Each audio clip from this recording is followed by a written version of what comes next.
Okay, we'd like to welcome everyone. And there's a lot of really great people here today, so let me start with the welcoming. Dear Director of POLIN Museum, Deputy Director of Culture and Heritage Office of the Chancellery of President of Poland, Director General of the Human Rights Commissioner's Office, Charge d'Affaires of the Embassy of Israel, Science Chancellor of the Embassy of Germany, Cultural Attaché of the Embassy of USA, all the esteemed mentors, members of the Jewish community, members of the Diplomatic Corps, dear participants, distinguished guests, ladies and gentlemen, welcome. It's a great pleasure to see you here this Friday evening. My name is Jowita Michalska. I'm a CEO of Digital University, and together with Kasia and Tal from the Israeli Embassy, we've started this project. We came up with the idea of this project, I think, a year ago, and it's ready today. So I'm so happy. Maybe I can say just 2 words what Digital University is about. We are the organization that helps leaders to go through the digital transformation, through the digital change.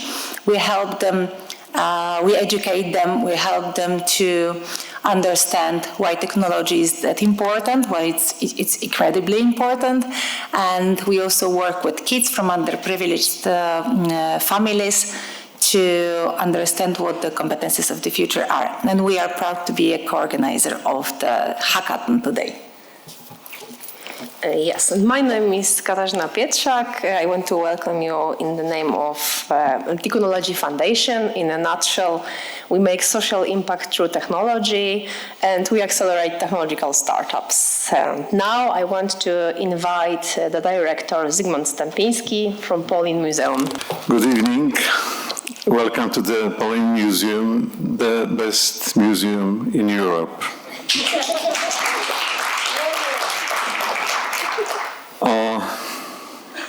Polish anti-Semitism is doing well.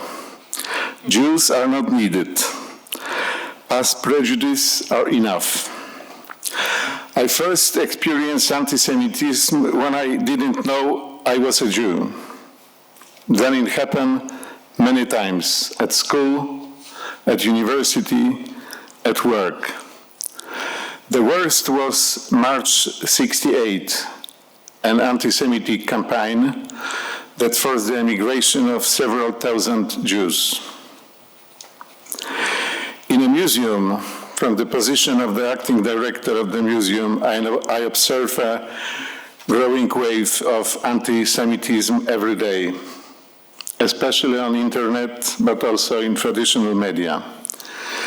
Very often, there are cases of vandalism and profanation of cemeteries and memorial sites, including Auschwitz, buildings that once belonged to Jewish local communities, burning effigy symbolizing Jews on the market square of one of the largest cities in Poland, sticking, burning, and melting Judas effigy in a river is called an ancient custom. And there is the permission to do so. There are no sharp and decisive reaction from the police, prosecutors, and authorities. The POLIN Museum is seeking a US State Department grant to combat anti-Semitism. We have created a consortium which also include Open Republic, Hate Stop Poland, and the Center for Research on Prejudice at the University of Warsaw. I hope that in 2 years we will present a tool that will allow us to effectively combat anti-Semitism. Thank you very much.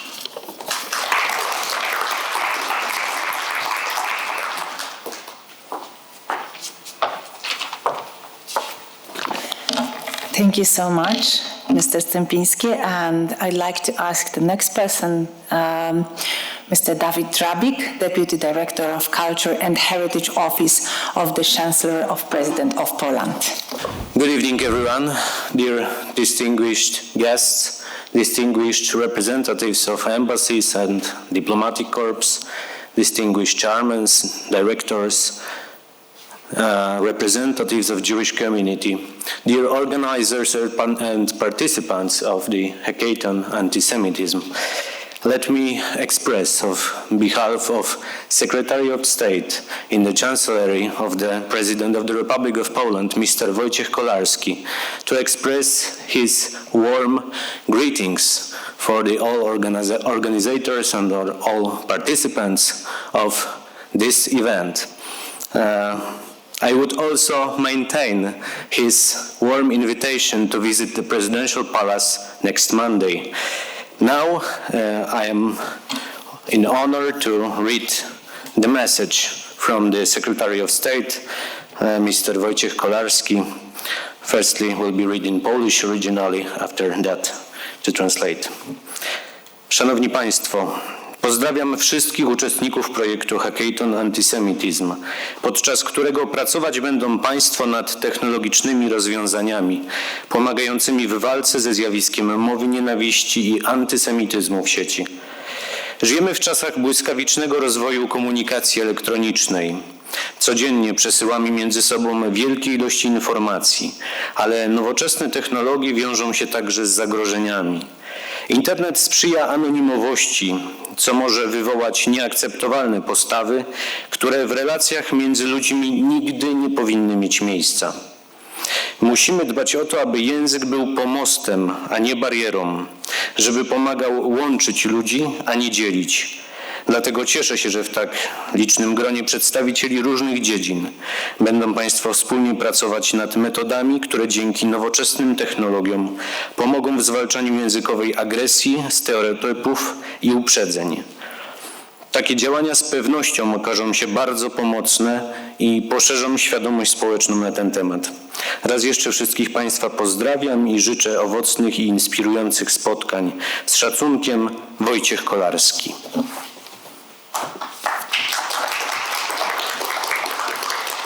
Organizers and participants, the Hackathon Antisemitism in Warsaw, ladies and gentlemen, I convey my greetings to the participants of the Hackathon Antisemitism project, in which you will be working out technological solutions that can contribute to combating the phenomena of hate speech and antisemitism on the internet. We live in an age characterized by the rapid development of electronic communication. On a daily basis, we transfer between one another massive amounts of information. However, these modern technologies also have inherent risks associated with them. The internet is conducive to anonymity, which may bring to the fore unacceptable attitudes that should have no place in public relations. We must make sure that speech is a bridge rather than a barrier, that it connects people rather than divide them. That is why I am pleased that you have come together as such a large and professionally diverse group to work on modern technology-enabled methods that can help combat speech aggression, hurtful stereotypes, and prejudices. Actions such as yours will certainly be very helpful and can broaden social awareness on this issue. Once again, I greet you all, wishing you fruitful and inspiring encounters. Respectfully, Wojciech Kolarski.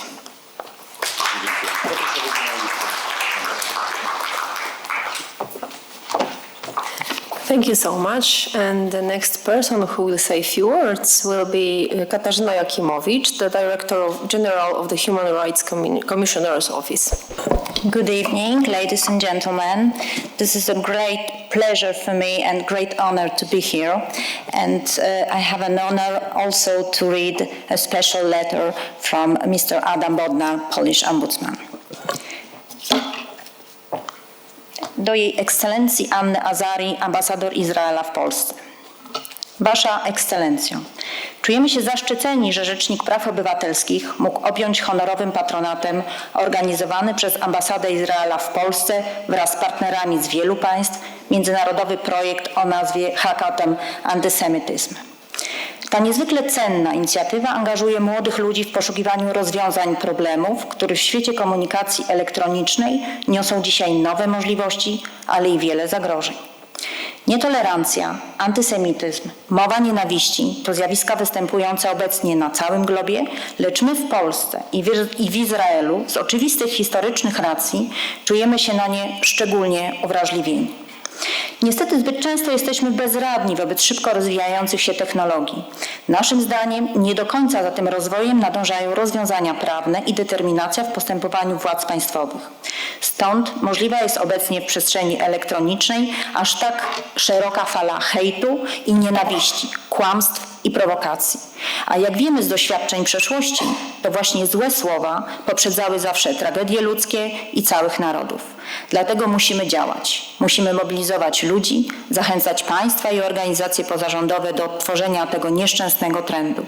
Wspierać każdą inicjatywę, która będzie zmierzała do zastąpienia strumienia nienawiści dobrymi ideami. Przekonywała ludzi, zwłaszcza młodych, że tylko świat oparty na prawach człowieka, na szacunku dla innych i pokojowej współpracy nadaje właściwy sens naszej przyszłości. Bardzo prosimy Panią Ambasador o przekazanie wszystkim uczestnikom projektu HackHate AntiSemitism serdecznych pozdrowień i życzeń sukcesów. Z pozdrowieniami dr habilitowany Adam Bodnar.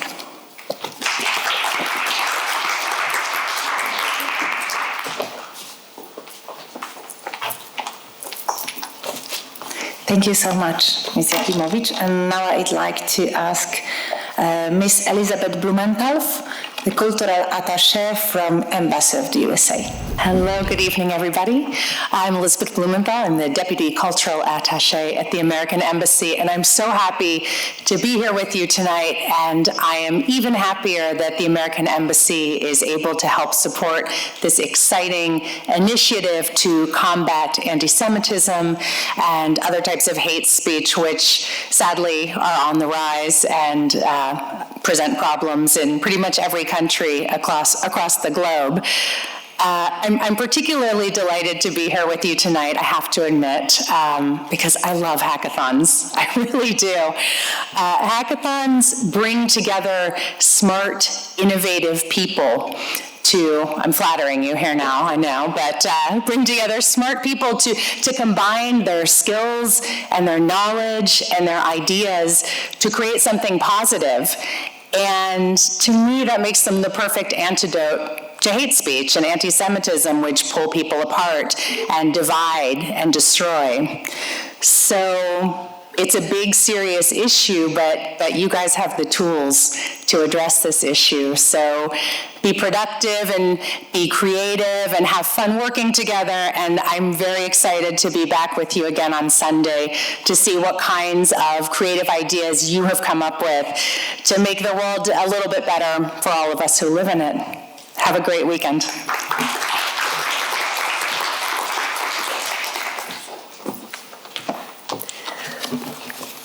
Thank you, and now we want to invite Ms. Gabriele Hermani, Science Counselor of the Embassy of Germany. Yeah, very warm welcome also from our ambassador, Mr. Rolf Nickel. And also in his name, we would like to thank the Israeli embassy very much for the opportunity to participate with the German delegation in such a great project. The combat against worldwide anti-Semitism is an outstandingly important task for us. Thinking about how anti-Semitism can be tackled in our everyday digital world is not only timely, but also the only correct answer to the challenges of our digital world. Participating in the hackathon hackathon is also a personal matter for me. Before coming to Poland, I was responsible for the science relations at the German embassy in Tel Aviv in Israel for 3 years, and I can say that the time in Israel were one of the best years of my life. Israel is a fantastic country with outstanding scientists and people. We are grateful that the young generation in Germany is very committed to deal with the appalling German past, and we do everything we can to promote the confrontation with Germany's past. The exchange between German and Israeli scientists and students, as well as the exchange between German and Polish scientists and students, is a reference to a common peaceful future. Of course, the crimes of the past are also very present in the German-Polish relation. Only together we can ensure that our democratically constituted societies are not threatened by hate speech, and anti-Semitism.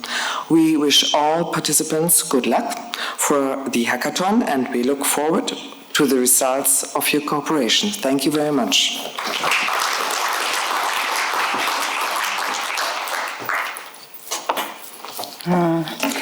I have a great pleasure to invite the founder of the whole idea of this hackathon, Tal Ben Ari Ya'alon, Charge d'Affaires of Embassy of Israel.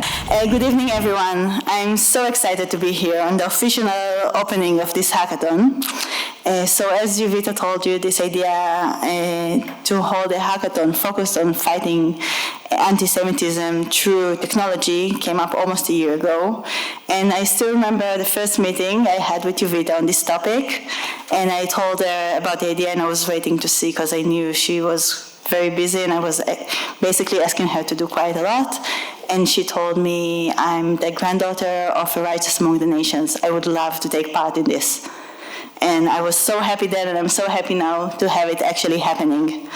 In 2 weeks, a report on combating anti-Semitism to eliminate discrimination and intolerance based on religion or belief will be presented to the members of the General Assembly of the UN.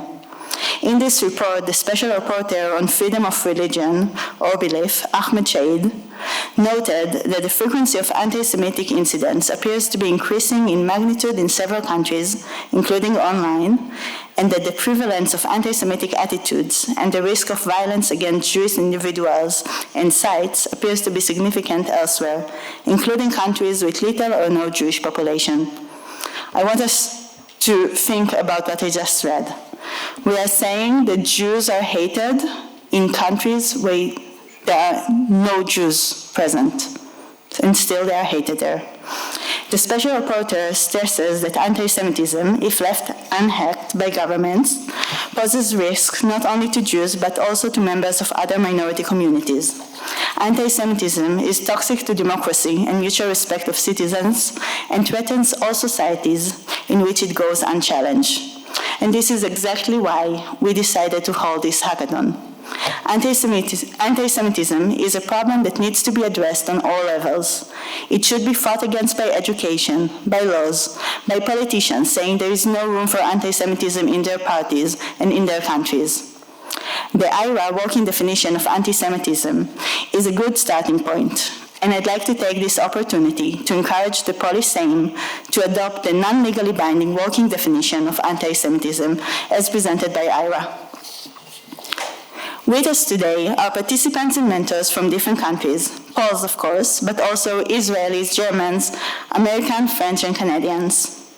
I believe we'll have an added benefit from this encounter, not just very effective apps, but also better understanding of one another, a joint commitment to work together to try to solve this age-old problem, and perhaps new friendships as well. This event couldn't have been possible without the support of many people and organizations, so now it's time for a few thank yous. So I'd start with a big thank you to our co-organizers, Digital University and Tikkunology, as well as to all the mentors. Some came from out of Warsaw, especially for this, so thank you. I'd like to also thank our partners and sponsors, first of all to POLIN Museum and especially to Director Stempinski. I think I've been bothering him about this for months and he always say yes and always with a smile. So thank you very, very much. I'd like to thank AJC, Shipudei Berek, the German and American embassies, Greenlights, Amazon Web Services, IDC Herzliya, Warsaw University, the Jewish community of Warsaw, NetGuru, 71, Orange, Samurai Labs, Coca-Cola, White Hill, Rechters PR, and UFO Media. And most of all, I want to thank my team in the embassy, our team. They've been working around the clock on this, and I'm very, very thankful because we couldn't have done this without you. So, Emil, Marta, Mateusz, Michael, and Irit, of course, thank you so much for supporting this and making this a reality. Thank you.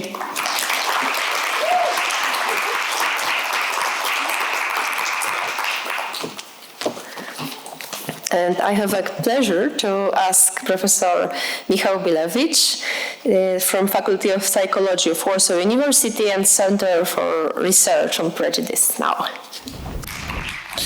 Thank you very much, and it's a great pleasure for me to be able to introduce the main challenge that you all will be facing in the next 2 days.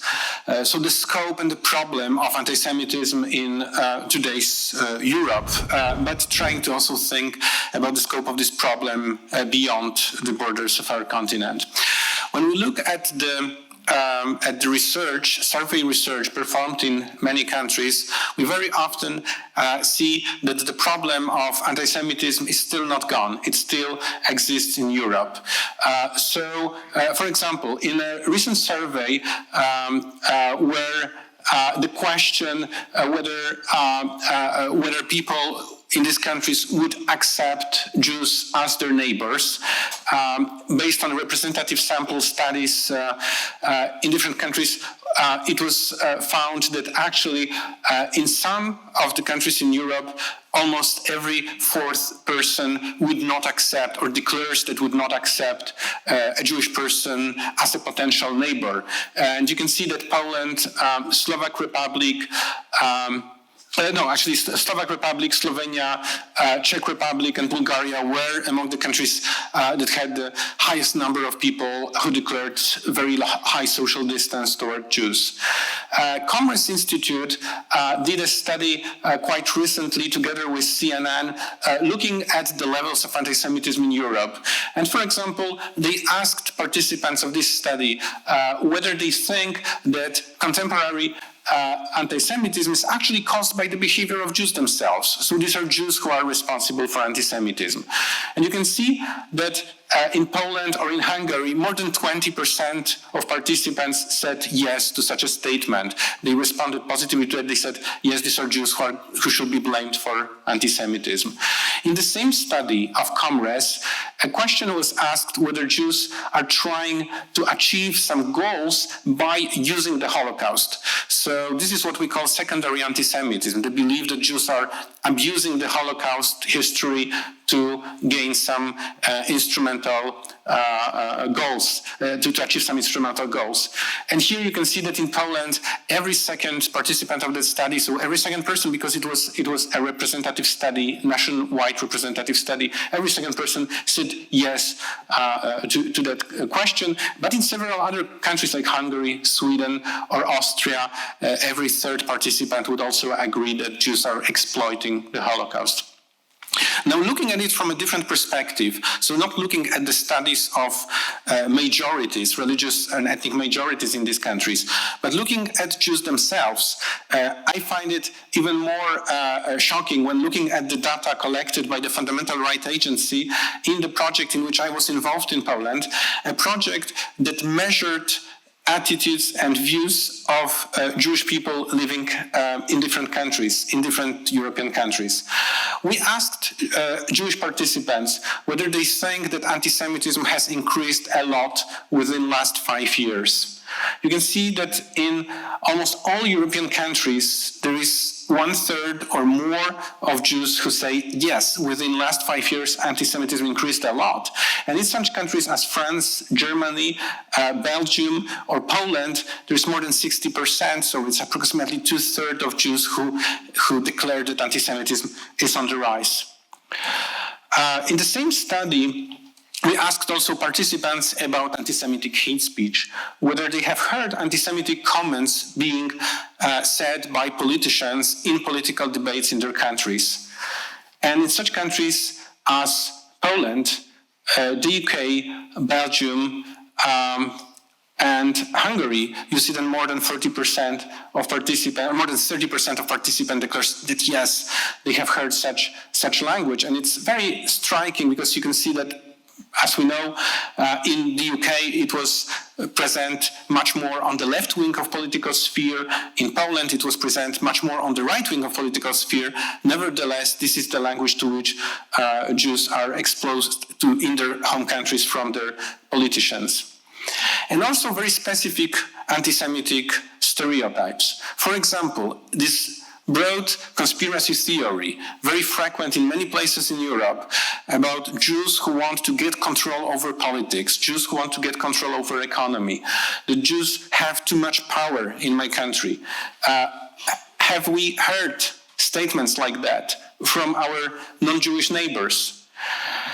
This is very shocking truth. This is a statement to which in almost all European countries Jews are exposed to.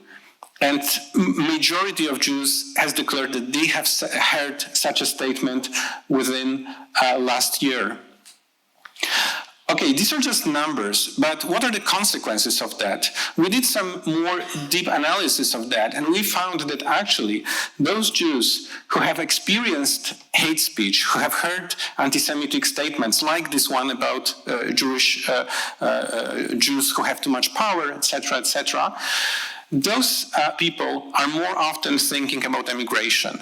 They would probably consider leaving their countries.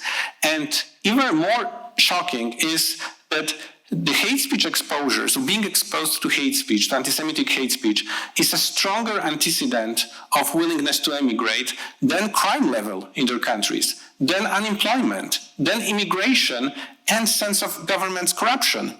So you can see that this is even a stronger reason for Jews to think about emigration than some issues which we consider to be very important and major causes of people's international mobility.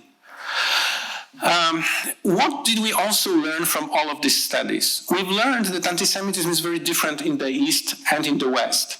In the West, anti-Semitism comes mostly from the radicalized members of Muslim communities and also from the radical left. It's very often combined with a risk of personal attacks on the members of Jewish communities. In the east of Europe, it's much more often expressed by Christian populations and by the right-wing extremists. Here, it is not so often risk of personal violent attacks, but rather hate speech or desecrations of Jewish memorial sites. On the other hand, as I showed you, being exposed to hate speech has also strong detrimental consequences, and we also found in other studies that it also affects the mental health of minorities who are affected by hate speech. What is universal in the East and in the West of Europe is that anti-Semitism has a very strong component of conspiracy theories. And a widespread and more universal element of that is Holocaust revisionism, or the denial of the fact that any inhabitants of a given country were in any way involved in crimes committed against Jews. When we think about anti-Semitism, it is also necessary to point out that anti-Semitism is part of a broader phenomenon. These were studies conducted by Andreas Zick already 10 years ago, looking on different forms of xenophobia and hatred in Europe. He did it in many European countries, and he found that actually all of these arrows are representing a very strong correlation, strong and significant correlation. And you can see that all of them are very strongly correlated. If somebody is a sexist, it's highly possible that that person would be also a racist, a homophobe, would be anti-Semitic, anti-Muslim, and anti-immigrant. So in Europe, it's more or less one coherent component which we usually tend to call group-focused enmity, a hatred toward all others. Also in Poland, a representative study that we've done a few years ago showed that anti-Semitism is also very closely linked to other forms of hatred. People who are anti-Semitic are also very often homophobic, they are also against Roma minority, they're sexist, and they are anti-immigrant. Taking it all into account, you can understand how touching one point of this structure can make salient other points of this structure. I will give you an example which was already provided here by Director Stępiński. The example comes from the city of Wrocław. During anti-immigrant rally in 2015, one of the organizers of that rally came with an effigy representing a Hasidic Jew. He burned this effigy in the middle of anti-immigrant Islamophobic rally. Why did he do that? Wouldn't it make any sense? We could think that if somebody supports Israel in the Middle East, he probably would be more against the Arab states. Or maybe if somebody is more against Arab, probably would be more supportive to Israel. This is completely not true in Europe. That person, when he was put on trial, declared, I burned this effigy because this represented George Soros, the Jewish financier. I'm sure that nobody have ever seen George Soros wearing payas and shtreimel and all the Hasidic uniform. But this was his way to tell us that he protests against the liberal powers represented by Jewish financiers that are posing threat to European civilization because of bringing here immigrants from Muslim countries. This would be a single incident if you have not seen the communiques coming from terrorists responsible for attack in the Pittsburgh synagogue, for the attack in the synagogue in California, and for other violent attacks on Jewish places. Most of them say that they are attacking not only Jews, but they are attacking the threat that Jews pose on the Western civilization by bringing the immigrants to these countries. So you can see how these ideologies of hatred are closely related, that what we see in the data coming from the surveys can be seen also in the communiques of the terrorists on 4chan, 8chan, in social media, and also in the letters that they leave us after the attacks. What is very important when we think about anti-Semitism is its presence on internet. This is a study looking in Poland on the daily contact that people had with anti-Semitic contents on internet. And we did a study on a representative sample of adult Poles and of Polish teenagers.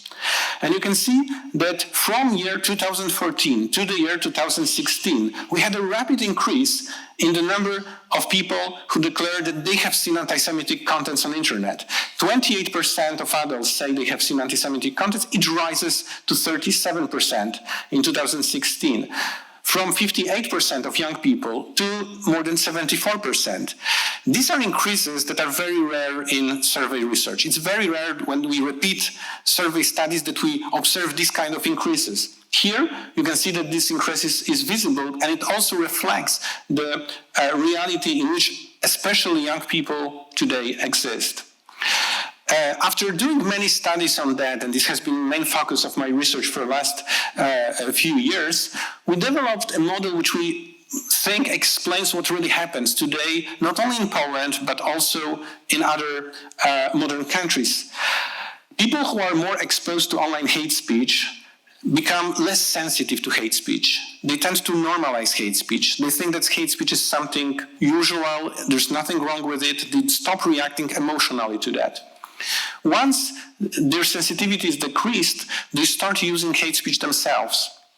In the end, this makes them distance from Jews, and it makes them distance from all other minorities that are targeted by hate speech. So this is how the experiences from internet are translated into everyday behavior that people have. So what are the solutions? And I'm sure that here you're going to propose much more of them, but what are the solutions which, from most research that I know, could be suggested? First of all, increase the effectiveness of reporting and flagging offensive comments. And I hope that this hackathon will give us some good tools to be more effective in that. We know, for example, from the studies conducted by European Commission that now we are not doing so well with it. Awareness of politicians, so they do not use anti-Semitic comments and references to gain their electoral support. It's a very cheap way to get your voters vote on you, but this is like dirty money coming from diamond industry in places in Africa where people are working as slaves. These are just dirty money and these are dirty votes. So I hope that politicians can be more responsible not to use this kind of comments. And finally, proper education, but not only education about the Holocaust. The Holocaust education will not solve the whole issue. People will not understand what did they lose if they are not educated also about the history of Jews in their home countries. So what the museum, the POLIN Museum is doing in Poland, as well as many other institutions of education across Europe, is to teach about the history of Jewish communities and about how much did these countries lose because of anti-Semitism. I would like to thank you now, and I hope that this hackathon will bring even more solutions to the problem I've been talking about. Thank you. Thank you so much, Professor Bilewicz, for this shocking data. I think we are even more sure now that we are doing right things. And last but not least, I'd like to introduce Michał Wroczyński, the CEO of Samurai Labs. Good evening, everyone. I'm a medical doctor, and from a doctor's perspective, we are talking about the new epidemic: anti-Semitism, hate speech, online violence. And some people refer it as a cheap drug for any people to be violent to others and then forgetting their own suffer. And it's a very cheap, very dangerous drug, which is moving very, very fast. And it took years for the Nazi propaganda to start a war machine. In Radio Uganda was spreading misinformation, and it took only half a year to start a massacre. And recently, misinformation spread over Facebook in Myanmar. It took days. So technology is amplifying the problem. Technology with a light speed allows radical supremacists to connect, to make it really fast. And we at Samurai, we believe that technology should be part of the solution, that we should use the same methods, but in a good cause. And artificial intelligence is getting better and better in detecting anti-Semitism, online violence. But not only detecting, it allows us to understand the process of grooming, of radicalization. We are looking very closely at 4chan, 8chan, those places, to understand what's really happening in the mind of these people, then they become haters and aggressors. And artificial intelligence can also prevent, can also diffuse aggression, can spot trolls and bots which are working for a bad cause. And I think what Professor Michał was saying, that the misconception, misunderstanding, artificial intelligence can also engage in a dialogue and change this bad propaganda. So it's an honor to be here for Samurai Labs and for us, and I see all the bright minds here in the auditorium. So I'm really convinced that all together we can stop this epidemic and make internet a safer and kinder place for everyone, that we can have discussion without trolls, without other things, and then we can stop this epidemic of anti-Semitism. Thank you.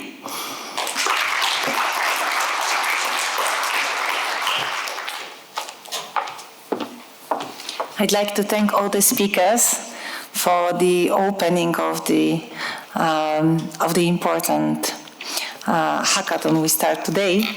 And I'd like to invite all of you for a glass of wine to the foyer. And I'd like to tell that in approximately 30 minutes, Mr. Turski will start his speech and tell you a little bit more about the history, the anti-Semitism and the Jews. So thank you so much for the introduction.